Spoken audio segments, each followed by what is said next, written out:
Take a look at this military style compass. This one is designed to take bearings and be used at night. There's tritium, so glow in the dark. Here at the top and bottom of the line, there's tritium on the disc and there's tritium down below.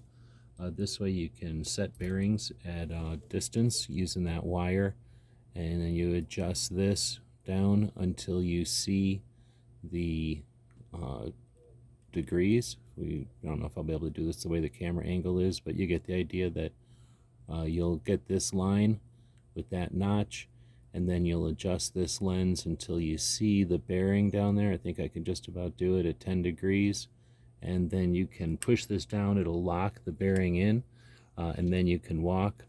This has a couple of different ways it can be used. With the loop around your thumb, you can hold it this way. There's a ruler down the side, and it's super strong, so it can hold up to just about any abuse. Comes with a nice lanyard.